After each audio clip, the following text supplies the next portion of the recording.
I'd like to call to order the City of Bothell Planning Commission meeting. Tonight is Wednesday, March 20th, 2019.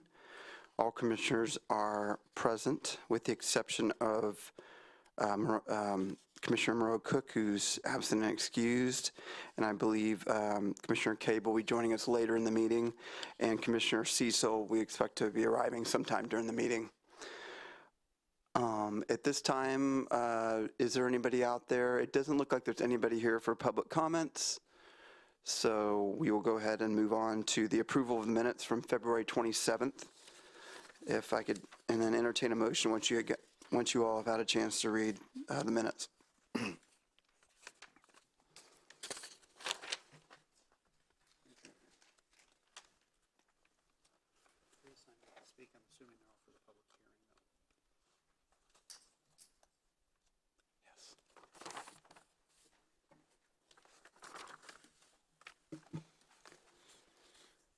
I'd move approval of the minutes. Second. All those in favor say aye. Aye. Aye. Opposed? Motion carries unanimously with previously mentioned commissioners either absent and excused or on their way to the meeting. And there's no council liaison report tonight, but with that, Michael, if you'd like to explain to us the next motion we're going to be making. Thank you, Mr. Chair. So on tonight's agenda is a presentation by Lisa Rossiter from our IS, Information Services Department, excuse me. And this is a training that all the staff are going through and all the boards and commissions and council are going through, talking about cybersecurity, particularly as it relates to email and why that's important. And I went through the training earlier today, and even though I've been through it before, I still learned something. It's very important to the city. Lisa's going to talk about that. Because some of the information that she's going to be presenting is specific to how the city deals with some of the threats from cybersecurity, we're asking that the commission suspend the recording at this time. It's still a public meeting. There will still be minutes of the meeting, but we'd prefer to suspend the recording so that we're not putting out on the internet just how we're dealing with some of these issues right now. So we would ask for the commission to make a motion and approve suspending the recording for Lisa's presentation. Great, thank you, Michael. Entertain a motion then to suspend. And to be clear, we're just suspending it for this portion of the meeting. We'll be taking it back up as we move into the public hearing. That's correct. I would move we suspend recording this portion of the meeting. Second it. All those in favor say aye. Aye. Aye. Opposed?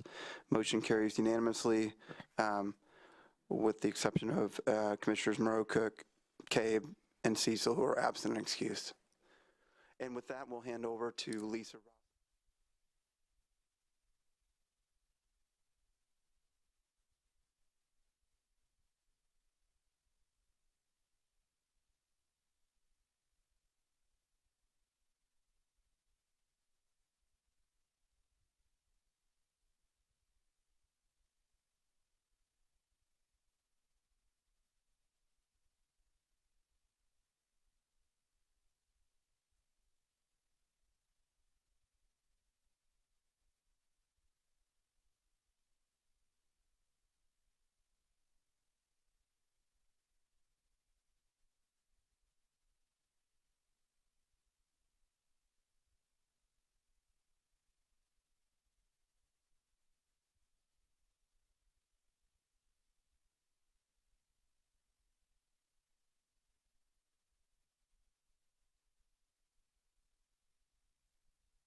resume recording?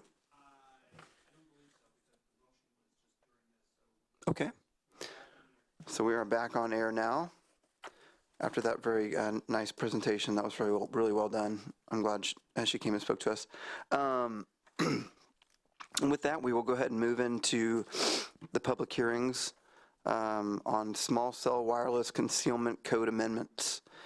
And we're going to, Bruce Blackburn, Senior Planner at the City of Bothell, is going to help direct us. And I know we also have some people from the telecom industry who are signed up to speak tonight. Thank you for joining us. So if I may, Mr. Chair, while Bruce is getting set up, just to give you a little bit of information about how we're approaching this. Our approach has changed since we started reviewing this with the Planning Commission, and we didn't get a chance to talk about this at the last meeting, but I wanted to let you know. We started out, as you know, the City Council adopted an interim ordinance on January 8th, and we have until April 14th to publish any design standards that we would apply, and that's been the focus of the discussions we've been having with the Planning Commission for the last couple of months, and trying to work toward that deadline. Our original intent was to amend the interim ordinance to include those design standards. In further discussions with our consulting attorney and our city attorney's office, we determined that we don't need to amend the interim ordinance to include these as long as we publish them by April 14th. And because of how they've developed through this process, they really make it fits more logically within our Public Works Bothell Construction and Design Standards Manual, which we can update administratively. So that's the approach that we're taking now. So there's still, you'll still see some findings of fact and recommendations in your packet, and we can go ahead and use those. I think it's good information, and we'll take that forward to the council when we do the permanent ordinance with them later this year. But the standards themselves will go into the construction and design manual, and Bruce may talk a little bit about that as he's going through it. What that also means in terms of the permanent ordinance is that what we will be updating there will be relatively minor compared to what we thought we would be doing when we started this process. So our intent at this point is to not bring that through the Planning Commission. We have plenty of other things for the Commission to work on, and we don't see that it's necessary to bring that through the Planning Commission. We'll just take those amendments then directly to the City Council as the final, the quote-unquote permanent ordinance. And that's really more procedural in terms of what we're looking at. So there may be a few things that we're talking about this evening that get incorporated into that permanent ordinance, but we see that as more housekeeping. So I'd be happy to answer any questions about that, but I just wanted to let you know we have changed our approach, and this is what we're, how we're doing it at this point. So everything you're talking about this evening, I believe, is going into the construction and design manual. One question. The design standards, are these standards going to be allowed to lock in one manufacturer, vendor, or is it going to be an open design where multiple companies are allowed to bid on future work? The standards are in place. Anyone can bid on those. As long as they meet those standards? They just need to meet the standards, yes. Thank you. And of course, we're going to continue, this is a continued public hearing from February the 27th, which seems like it was a long time ago. It kind of was. And essentially what you're going to, oh, I'm sorry, there's another question? I'm sorry. I think Jason, No, just a quick question. Maybe it's not important, but this is a public hearing on small cell wireless concealment code amendments. Are we still talking about code amendments? Or is it? No, actually, we are administrative not code. talking about code amendments. We're actually talking about changes to our construction and design standards. Okay. In many ways, it has the same effect. What the appearance of these facilities will be within our design district, our downtown design district. So it's still important that we go ahead and have the Planning Commission continue its discussion as well as come up with a recommendation on this, because eventually we will be doing, of course, the permanent ordinance as well. And from a legal notification standpoint, we started out with this, so this is a continuation of that public hearing. But it's also because the code will reference these design standards. So they are, in essence, incorporated by reference into the code. Okay, So that was we my can- question, We yeah. can amend them administratively. So technically, we don't need to change the name Sorry. of this. I hate to do this. Let's take it. We're going to need to suspend the meeting for about 3 minutes because we just lost our quorum. Yeah. So we'll resume in about 3 minutes. Okay, thank you. Shortly. Great.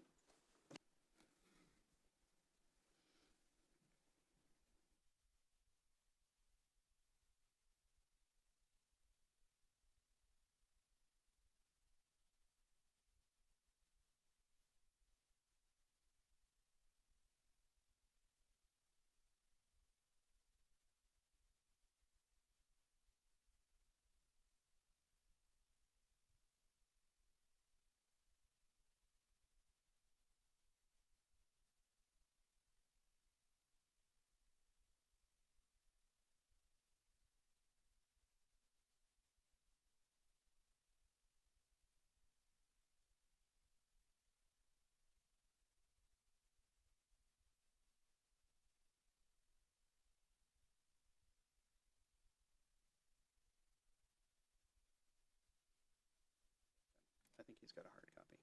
Yes, Okay, sorry. that's okay.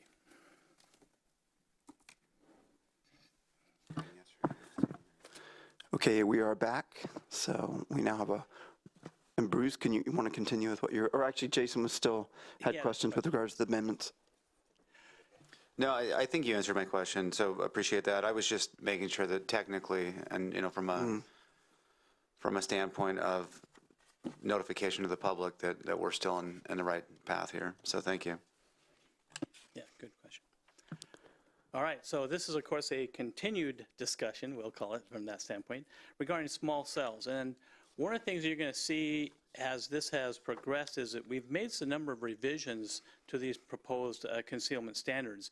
And that's based upon Planning Commission direction, as well as some accommodations to the small cell providers that they have provided us.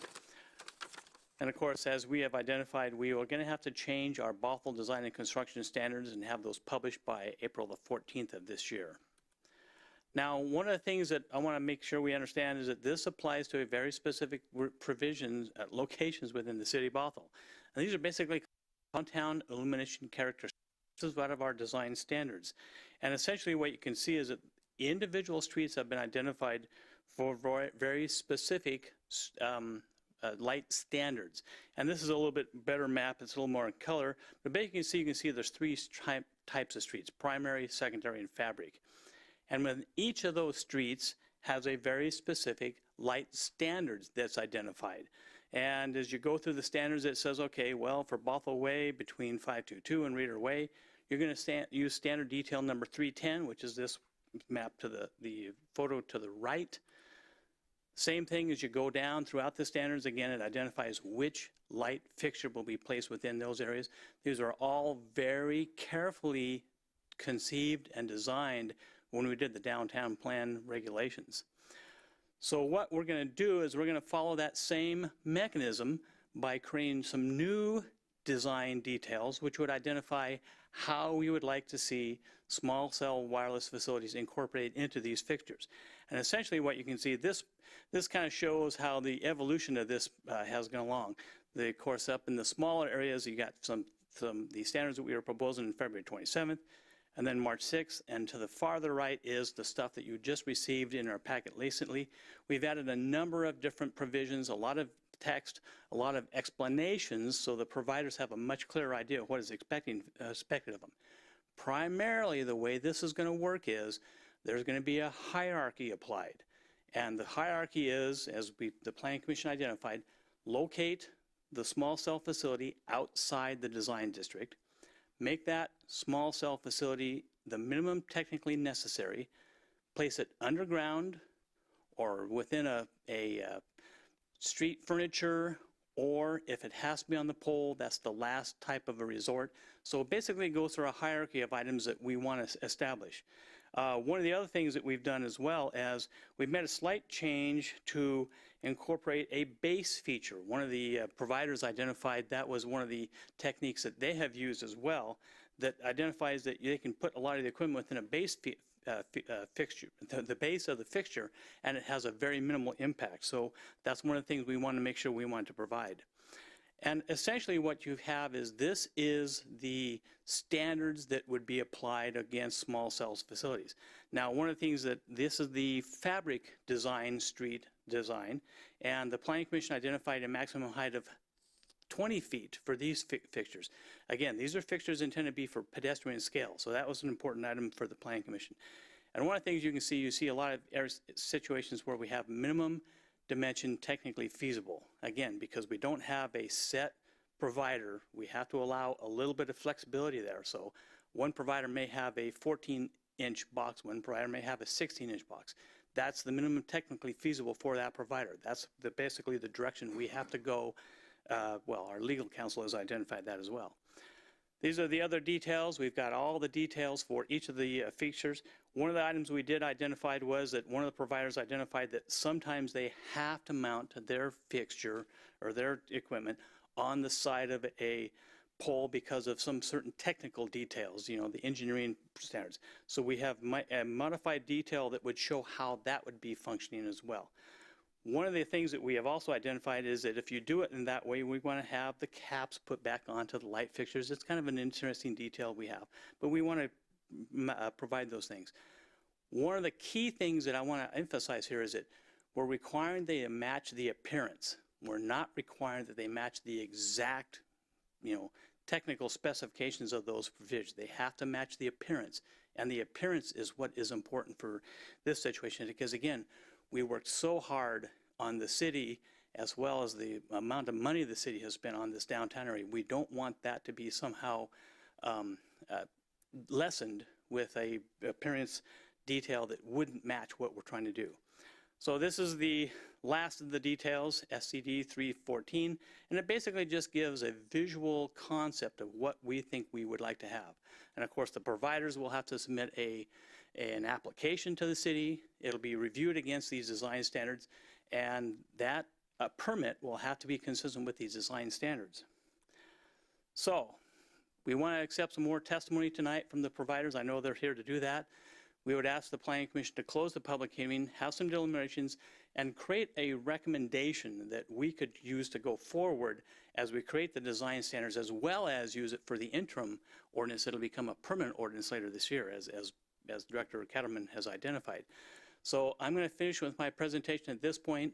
If you have questions or want to see more information on these details, please let me know. Thank you. Thank you, Bruce. Do any of the commissioners have any questions for Bruce after that presentation? Kevin? Now, my recollection was that one of the presenters at the previous meeting indicated that the antenna can't be shrouded, and you indicate that here, but they also indicated that color might be an issue, that they couldn't commit to any particular color because they don't have the materials all fully designed out yet. Yeah, and one of the things that is really a tough thing with this is that because we have so many different technology and so much moving technology, we still believe, and we had some consultation with our legal counsel, that color is still something you can do with most of the facilities. Where we get into the real issue is when we start doing the 5G product. And one of the things we've identified is that right now, and the advantage of having the design standards is if we start getting some of these 5G products coming in, and all of a sudden we do have a color issue, we can make some amendments as necessary to the design standards to make sure we accommodate that 5G, whatever that happens to be in the future. Thank you. You bet. Can you talk a little bit about the current upkeep for public works on our light poles and how that would change or differ with a third-party equipment Yeah, or good something question. on there? Essentially what would happen is that in the franchise agreement, there will be some very specific requirements for who will maintain what. And primarily, of course, the franchisee will be required for maintaining their portion of that fixture.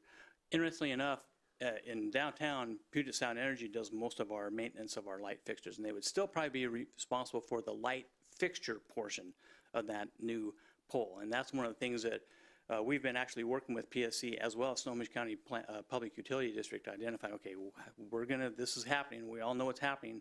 Let's make sure we have a really good ability to talk to each other so we can make sure we get these things correct. Thanks. You bet. And in that, that was a great question. And in that, since technologies do change so rapidly, I might have asked this before, but will it incorporate something into the disassembling if in the future they're no longer using that particular space? That's something we're probably going to want to put into the franchise agreements. It's going to be a little bit easier because, again, we've got 4 or 5 different providers, and they all have a little bit different approach to this. And I think that allows us to, in the franchise, it allows us to customize some of those provisions a little bit more carefully. As well as, of course, we're going to be looking at the permanent ordinance, which will be passed by the council sometime this summer, probably. Okay. And that may be one of the things that we have a discussion about as well. Thanks, Bruce. You bet. Regarding the base, so these details in today's package add a base at the bottom. And I haven't had the time to go through and look at the math. It's not raising it all up, is it? Is it shortening the pole and fitting the base in? You would probably shorten the pole to make the base, the idea is to have the light fixture at a certain given height. Yeah. And again, that was again, very carefully planned for the specific fixture itself, because you don't want to mess up that light pattern. Yeah, and also just going down the street, you don't want them this height, this height, this height, and then up. Yeah, and- exactly, yes, precisely, yeah. so it would So be- the idea is that the heights would have to be adjusted to the pole to accommodate that base. Yes, okay, thank you. You bet.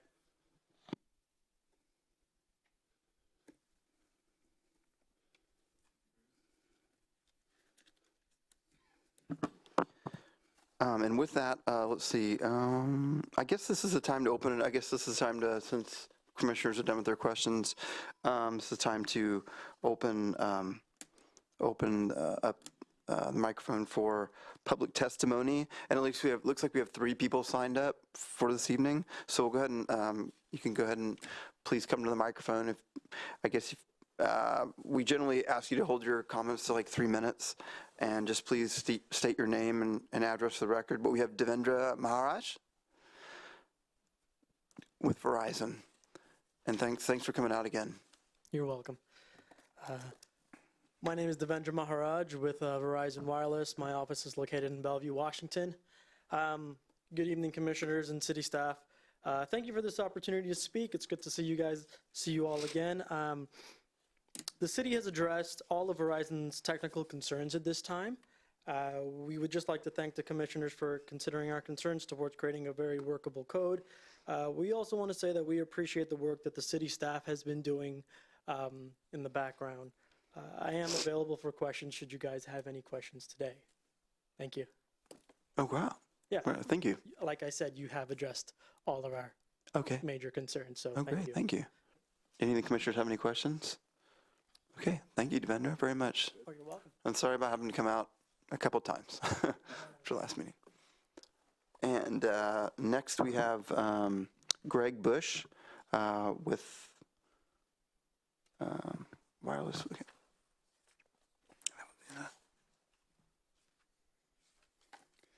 Good evening. My name is Greg Bush. I'm with Wireless Policy Group here tonight on behalf of AT&T. Okay.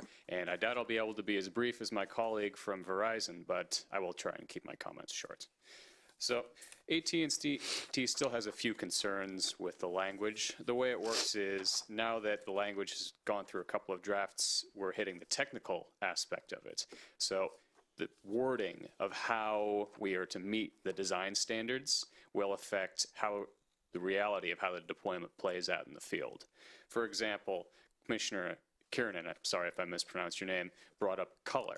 Color is actually important for 5G because while we can tint the antennas, it will be difficult to match the exact shade of paint on the poles. And staff brought up the idea that you could amend the design and construction code in the future, but our suggestion is that right now, the way the language could be changed from matching the color to be compatible with the color, or insert the words to the extent technically feasible to match, because we may not be able to get the exact shade that we like. And for the other language, I noticed that in ATT1 SCD310, the equipment has the least impact upon illumination. Language like that makes it essentially ask staff to decide, is this, yes, it minimizes the illumination impact, but is this the least blocking of light? Is this the physically least possible that can be effect that can be had on illumination? So when language uses absolutes, like matching or has the least impact, that makes it difficult for staff as well as industry to meet these standards. And for draft design SCD311, the height of 20 feet, that makes it difficult to be consistent with small wireless facilities heights. Generally, we like to have the antenna height be between 30 and 35 feet. That gets the sweet spot of coverage that allows to get the 500 to 800 feet ideally in the field.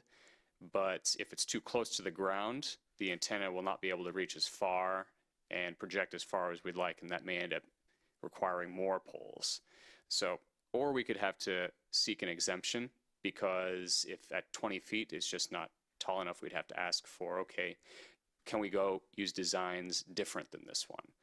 So, in conclusion, I say that we suggest a few changes to the language to make it easier to deploy and match the design. Well, again, to be technically feasible with the design. Thank you. Thank you, Mr. Bush. Do any of the commissioners have any questions for AT&T representative? Looks like Commissioner Kiernan may. Your first comment about lighting, I didn't see where that was in the package. You said it was on 310. Did I just miss it? SCD 310, 3 Tech 84 Supplement 5. Okay, you're in the table. And you see the small wireless equipment enclosure mounted to the pole, mounted in a position that has the least impact upon illumination. Okay, I'm trying to- That's an example of when language is asking staff to make an absolute determination. I'm seeing the, Found it here, but I'm not sure if that's where he's guidance. no, well, I'm looking at the detail, yeah. Perhaps staff could help out. Oh, from the March 6th packet, maybe? It's this big, Okay. It's the other. It's the fifth box down in the middle. In which package? I've got a, The last bullet, it's on the current packet. 3-84 Supplement 5, okay. in Attachment 1, SCD 310, new detail, SCD 310. Yeah, there you are. Okay. So the fifth box down, the last. Least bullet. impact on illumination, okay. And you're suggesting additional language be added there to the extent technically feasible? The way, when I see language that says the least impact, a good alternative would be minimizes the impact.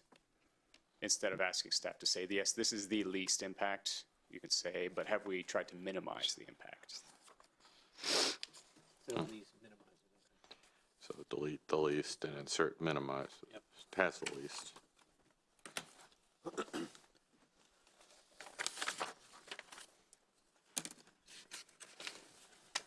Okay.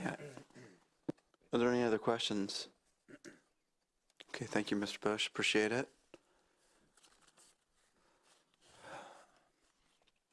Next, we have Carol Tagayun with, I guess, with AT&T. Great job with the name. Good evening, Commissioners, Chair. I'm Director of External Affairs for AT&T. I work in the Redmond office.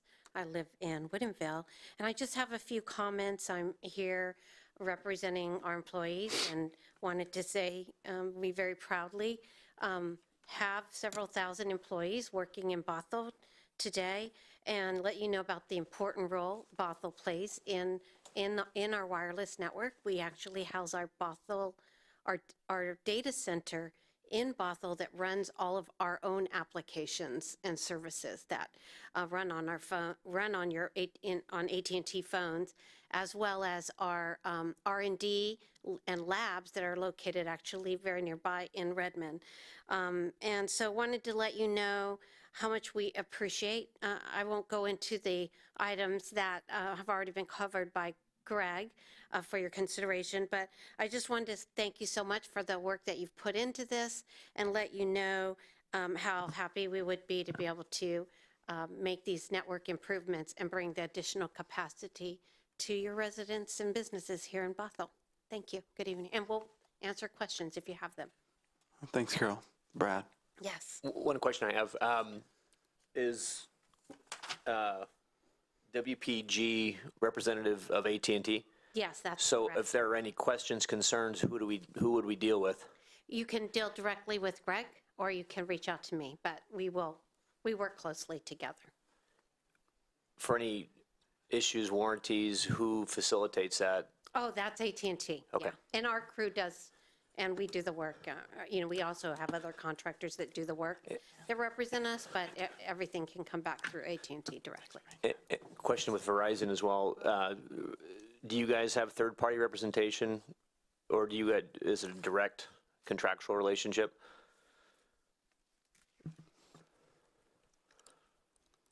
We do use third-party representation for meetings such as this, but if you're talking about after we're set up and we're running in these, in regards to these facilities, no, you'd be contacting Verizon directly. Thank you.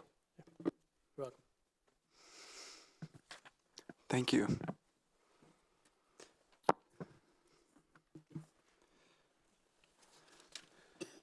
Thank you, Commissioner Kaye, for joining us, by the way. Sorry for being late. No, I know it's hard to get here from the airport. Let's see. Well, with that, let's see here. Question. Yes.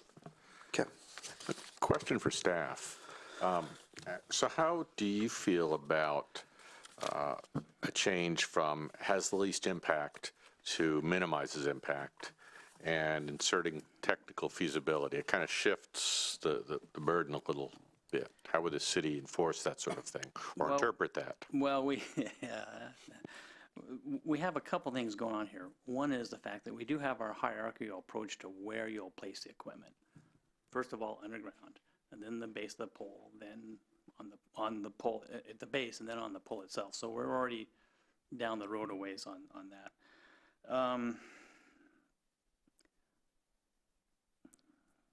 Minimize least impact. It's always hard to identify how you measure that, but I think the intent is very clear. Okay, have the least or minimize the impact upon the illumination of the light fixture itself. We don't want to destroy that. So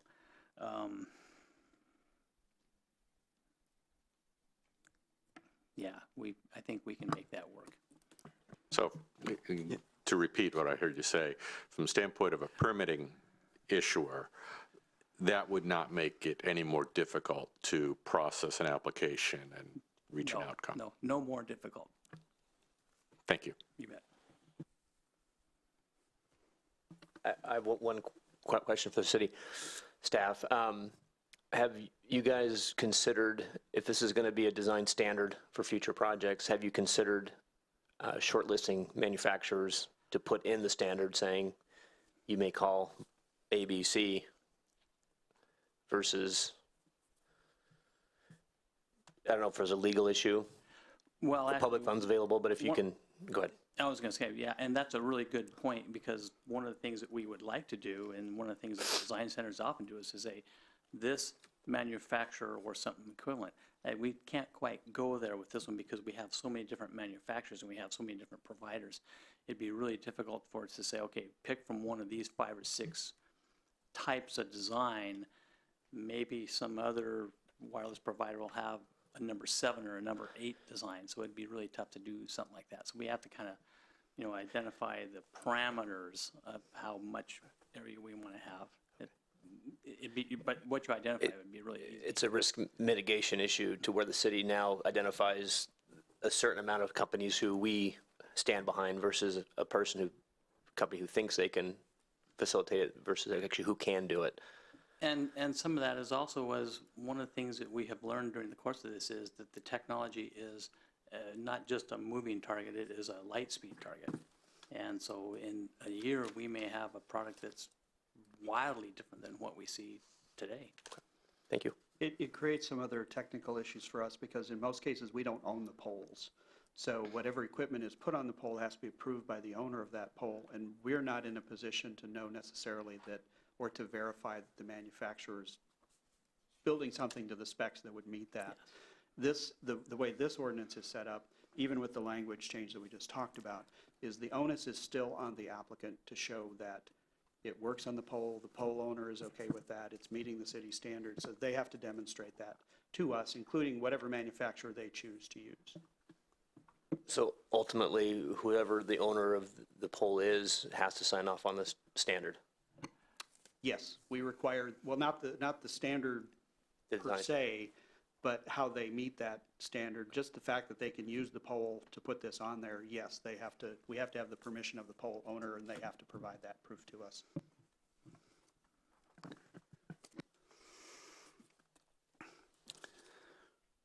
And so, back to Commissioner Kiernan's question to you earlier, Bruce. So, from what I took away from it, you feel comfortable with the language that we already have written in here, or with regards to the request to possibly change some of the language? Yeah, I think either way would be suitable for us. And so if we decide to add something like minimize the technically feasible impact upon, that works probably, that works for us as well. Okay. Let's see. Okay. So, would it be appropriate then at this point to just close the public hearing and this one? Yeah, okay. So, I guess at this time, a motion to close the public hearing for one of the commissioners. I move we close the public hearing. Second. All those in favor say aye. Aye. Aye. Opposed? Motion carries with all commissioners present, with the exception of Commissioners Moreau, Cook, and Cecil, who are absent and excused. Okay, so let's, we can go ahead and talk amongst ourselves, see if there's any other questions we have, and then we can go ahead and take action. Does anybody have any, does anybody want to weigh in at all with regards to some of the changes that one of the providers came tonight was requesting? Or do you all feel comfortable with what the staff's brought us? I just want to make sure that there are multiple technologies that and companies that are able to pursue work, not just locking in one technology. And if there's language that needs to be changed to not so much disrupt the process, but allow others, I think that's a great idea. And the language is intentionally open because of that, because as Bruce mentioned, we have multiple providers, and my understanding is they have, different vendors that they use to provide that equipment. So we are in no way precluding any of that. In fact, we're prohibited from doing that by the federal regulations. We have to treat them all the same.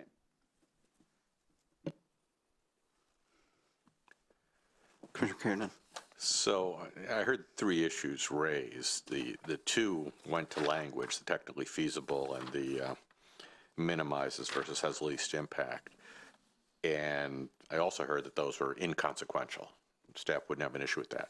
The 3rd issue, though, was changing from 20 feet in height to 30 to 35 feet in height. And that does seem a bit more significant. And I kind of like to get the temperature of the commission on that, other commissioners.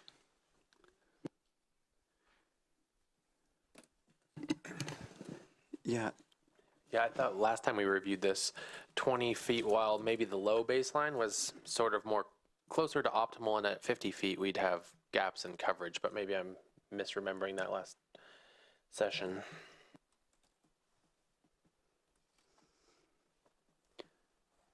Well, I do have some comfort in, I know different companies have different technologies and different vendors and way of doing, but we do have one vendor who is here tonight who did not come to us with this request for an extended height limit.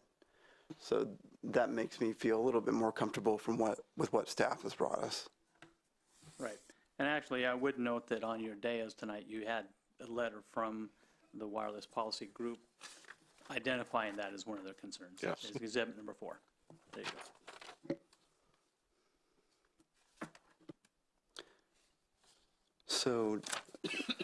So, well, let's kind of get we'll see if we can get a majority one way or the other, unless we want to talk about it some more. I think we've talked about this issue quite a bit already. Yeah. So we kind of go down the line with regards to if people feel like we need to grant any type of extension higher than 20 feet.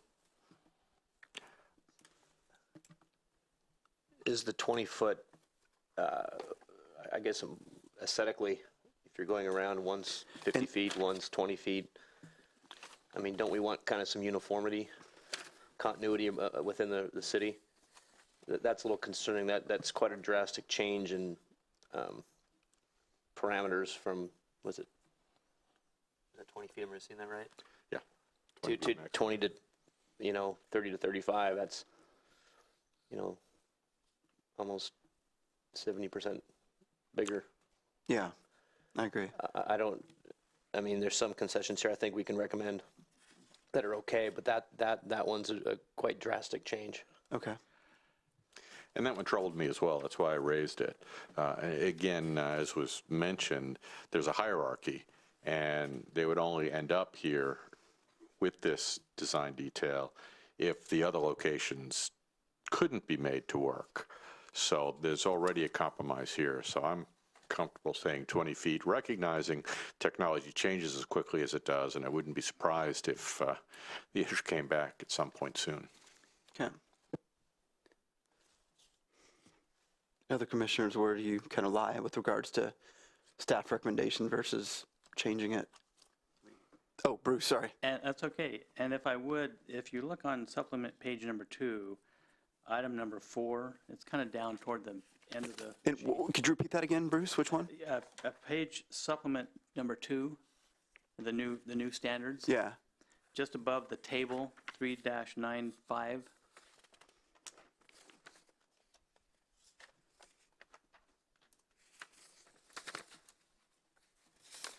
Oh, I'm sorry. Supplement page number 3. Sorry, I misread. it. Okay. My apologies. Yeah. My That's apologies. okay. It says 2. I don't know why. Okay. If you look at item number 4, Yes. there is a catch-all provision in there that identifies that if an applicant can establish that the height limitation that we have imposed violates the provisions of federal law, then the city would be looking at allowing a greater height. That was one of the items that our legal counsel suggested we insert, just to make sure that we did have that ability if we ran into an issue of some federal law conflict, that we could make that call in the design standards themselves. Okay. And that gets back to the hierarchy that Commissioner Kiernan noted. So that, the way that we are understanding that and interpreting that would be, if we've gone through the rest of the hierarchy and there is no way that they can locate it somewhere else, or that they can demonstrate they've looked at everything else, this is the only option, and it doesn't work on a 20-foot pole, that would, on our read at least, and we would obviously double check that with council, but our understanding is that would then kick in the federal provision, and we would have to allow some additional height for that pole. But obviously that would be a last resort. Thank you, Michael. I guess I'm also comfortable with what staff is proposed and given to us in the language, so 20 feet.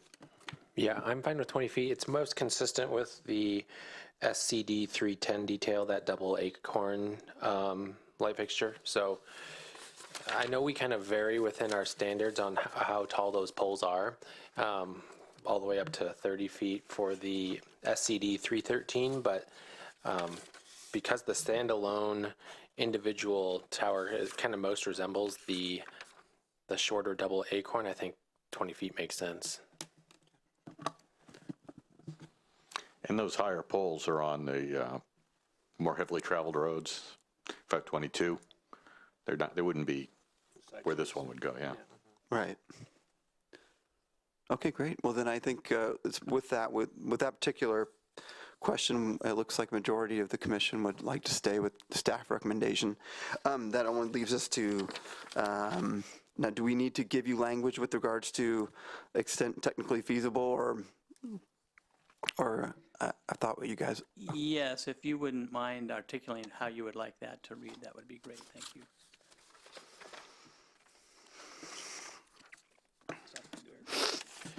if any commissioners have any something to say on that? Well, I'll repeat what I heard. I'm looking at supplement 5, 3-84, new detail SCD 310, and in the 5th box down, the third bullet, delete the words "has the least impact" and replace it with the word that minimizes impact. So taking out "has the least" for minimize. And would that include to the maximum extent technically feasible? My understanding was the technically feasible language was at another point. It is. I'm just, but in case that was part of the decision. That wasn't what I had in my notes. Okay, so. fair enough. Thank you. So you said mount in a position that minimizes, Yeah, delete the three words, Right. has the least, and replace with minimizes. minimizes impact upon illumination. Now, I don't know if that language appeared in other details and there was a request to make a similar change, but if those same three words are in other details, I would say make that same change. A universal change, absolutely, yes. Carry that over. Okay.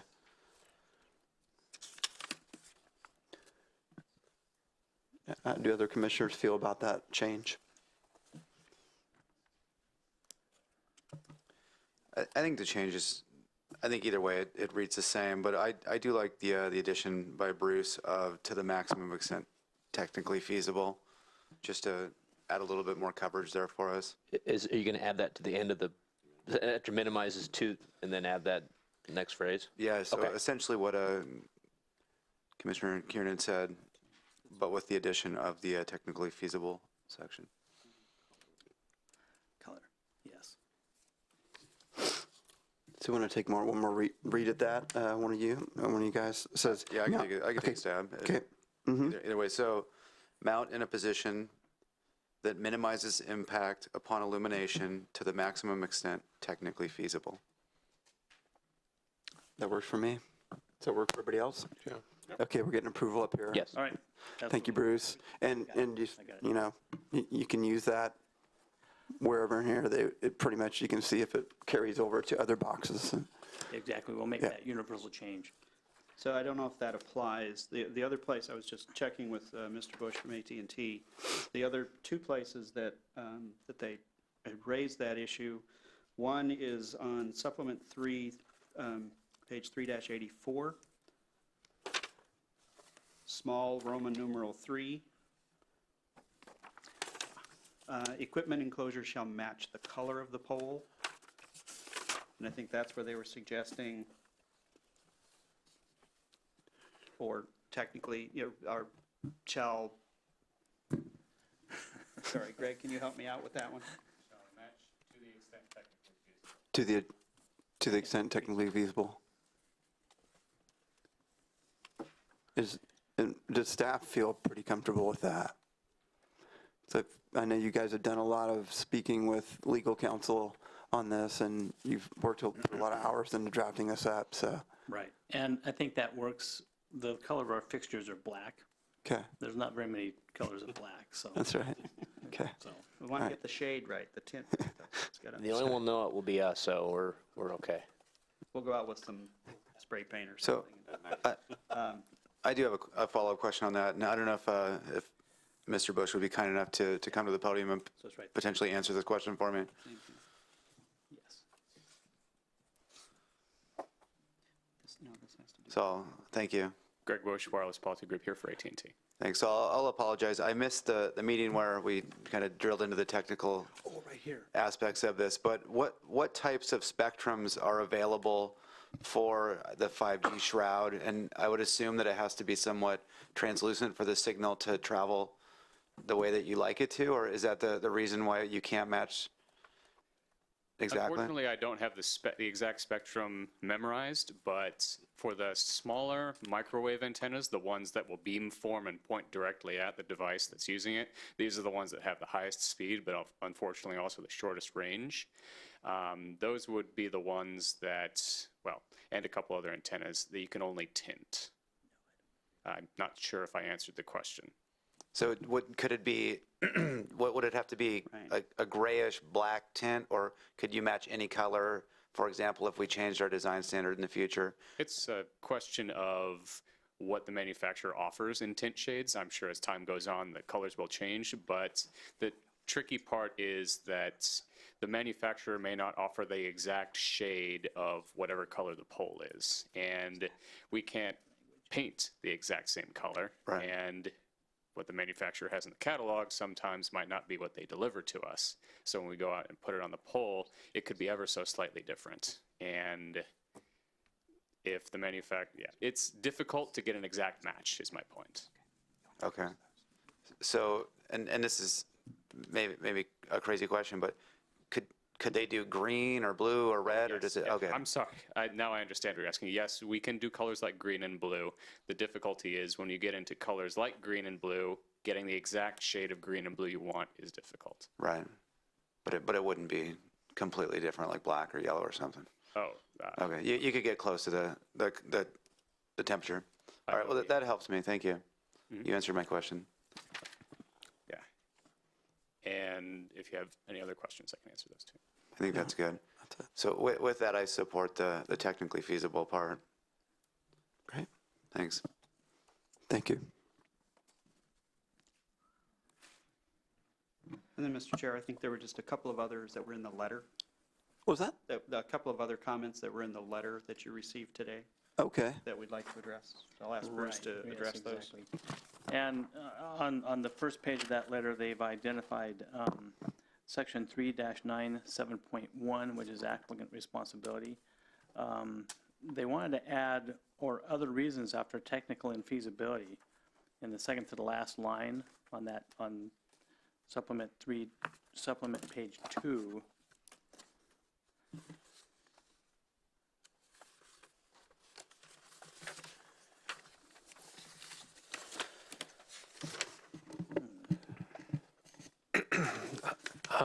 Quick question or comment on that one. When the attorney was here last time we met, we were kind of talking about the hierarchy to try to direct the installations to have the least impact. I think when we open it up to, or other reasons, or kind of more general broad language, it doesn't really achieve what we were setting out to do last time. So Does not have the same impact, you're absolutely correct. no. So, I mean, I think if there is some major reason, the city would definitely work with the providers, but I don't think we should open that up to any whim.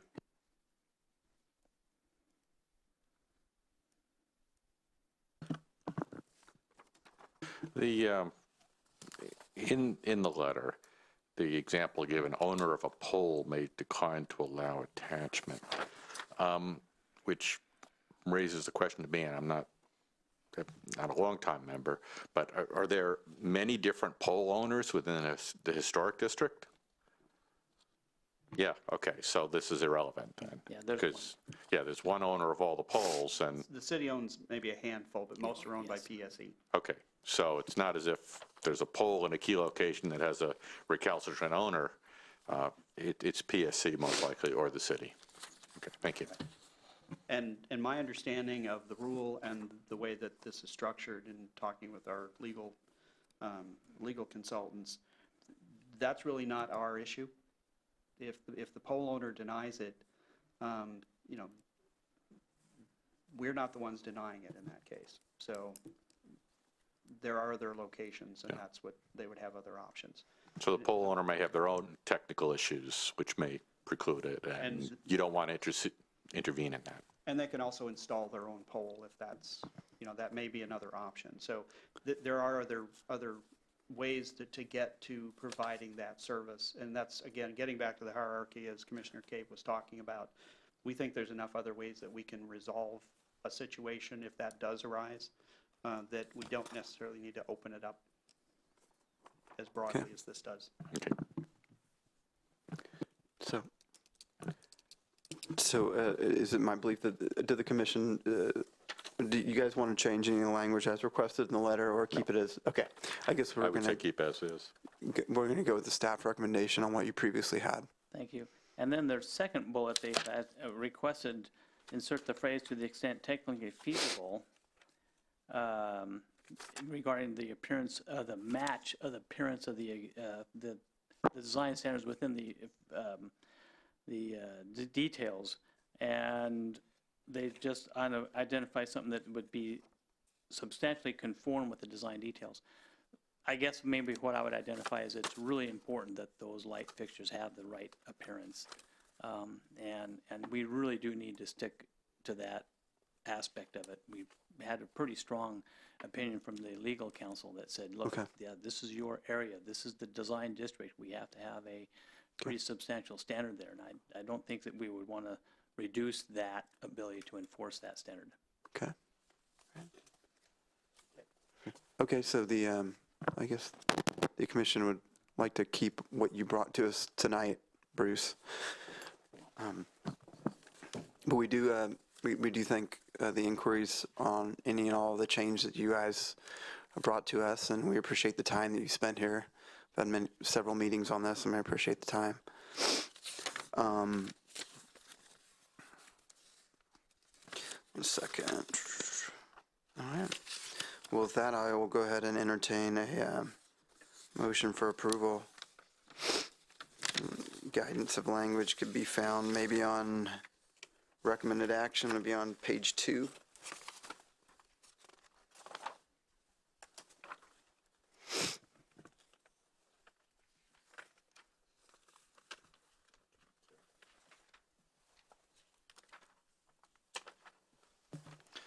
I move to forward the recommendation to the City Council as amended to adopt an ordinance amending Chapter 12.11.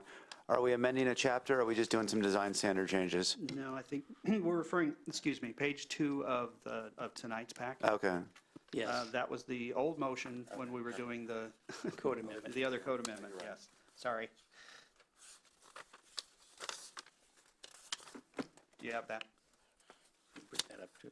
Oh, wait. Oh, sorry. It's this one here. This recommendation. This one? I got it. Okay. Yeah. All right. So I move to recommend that the small cell wireless aesthetic design and concealment standards proposed within attachment 1 to this memorandum be amended to the Bothell design and construction standards as amended by commission. I'd second. All those in favor say aye. Mr. Chair? Oh, yes, were you going to say with the changes made? No, the Okay. motion covered that. No, just, this is the opportunity for any further discussion about the motion itself. Oh, that's true, yeah. Okay, is there any discussion on the motion on the floor? Looks like there's no discussion. So all those in favor of the motion say aye. Aye. And the motion carries unanimously with all commissioners present, with the exception of Commissioners Moreau, Cook, and Cecil, who are absent and excused. And with that, we will move, no study session, no old business. No old business, right? And I guess we have a report from staff. I do have a few items tonight, Mr. Chair. Thank you. I would just like to add my thanks to the commission for all of your hard work on the small cell and your patience with staff as we figured out how to best approach this and changed gears a couple of times. And also thanks to the providers who took the time to be here. And they were very helpful in providing input, not only at the commission meetings, but to the staff as we were working on drafting the recommendation and the proposed standards to bring to you. So I would like to talk just a little bit about a couple of items this evening. One is the critical areas public hearing that was originally scheduled for this evening. I don't like to pull things at the last minute, but this one I felt was necessary to do that in order to make sure that we were prepared to bring to you as full a package as we could. We received some feedback from ecology, and we weren't quite sure how to address that.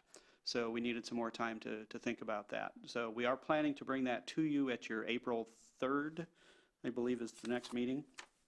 And that will be a public hearing. We anticipate at this point that would just be opening the public hearing and beginning that discussion. We expect that will take at least a couple of meetings to get through that. So staff is still working on that. We'll have that in your next packet is our plan. We'll have some more information for you at that time. At the last meeting, I was also going to give you a briefing and an update on the 2019 docket that you saw earlier this year and that we took to council. So I was going to bring that back to you and give you a briefing on that. We also have that. We didn't think we'd have time tonight because originally we thought we were doing the critical areas. So that will come to you on your April 3rd meeting as well.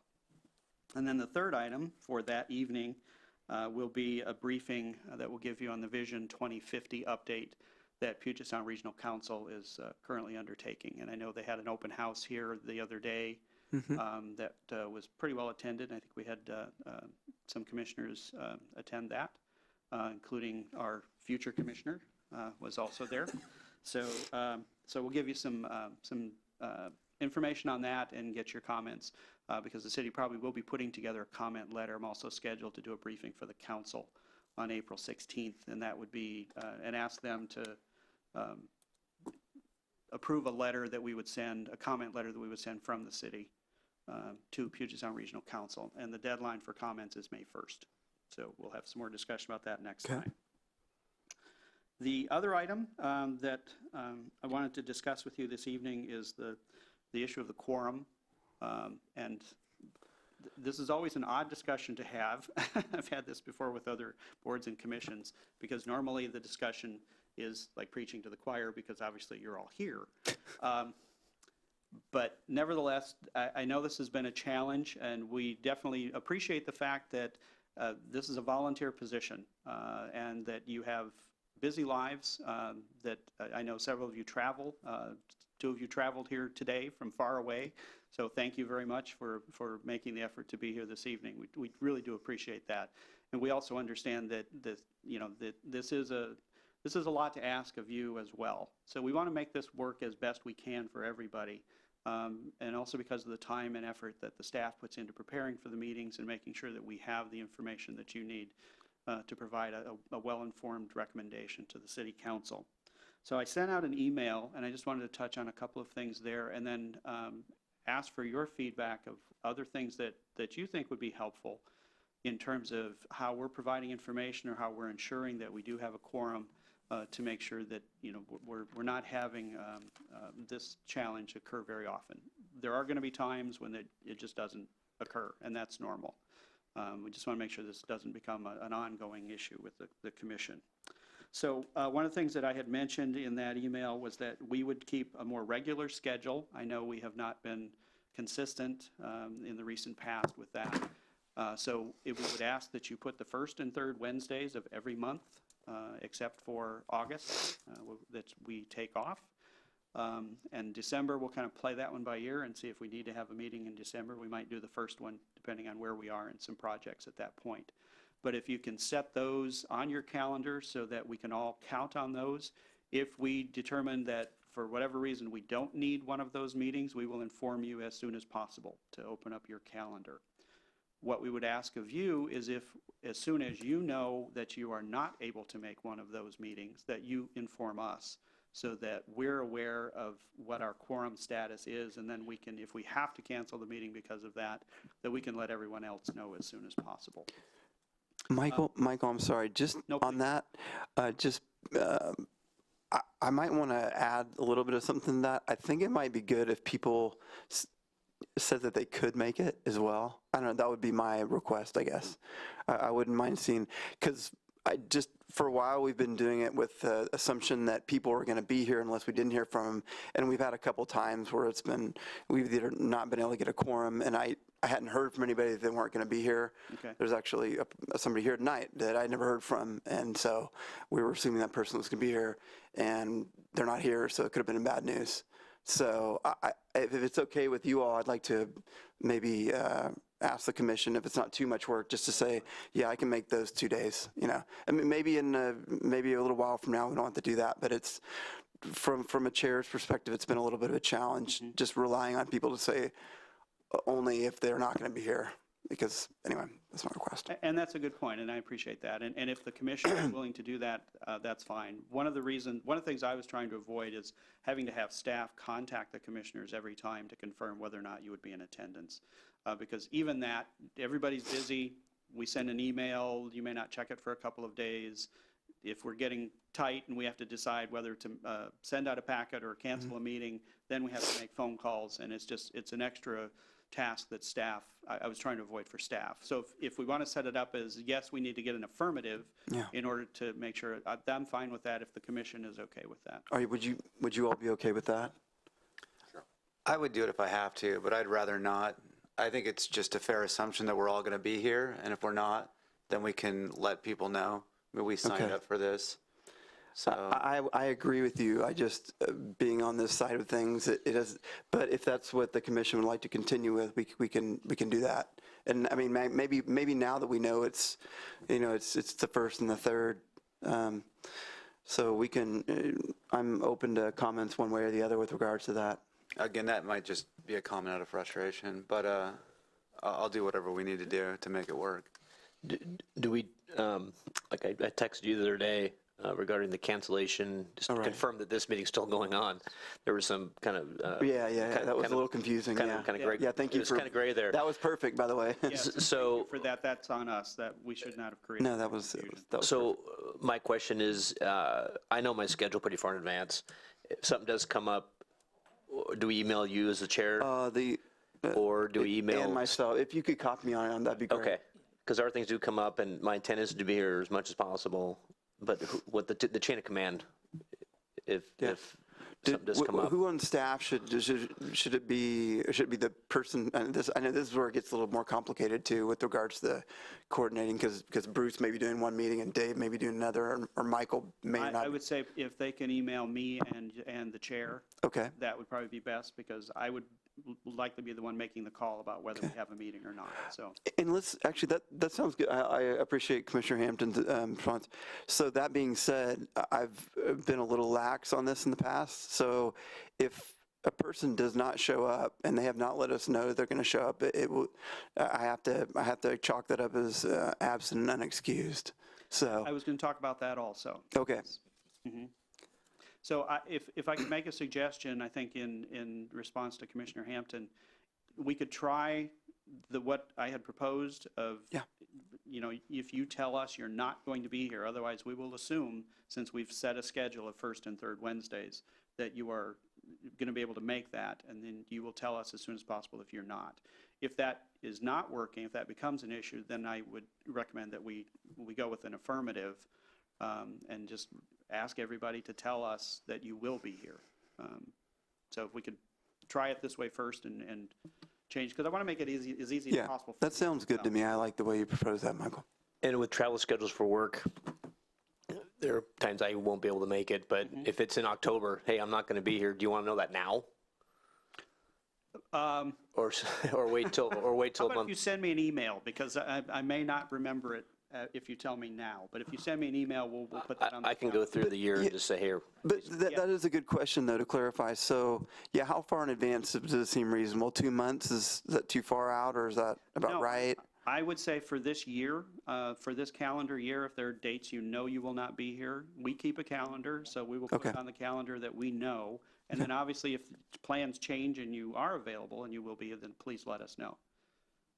But yeah, yeah, anything in this calendar year, that would be great.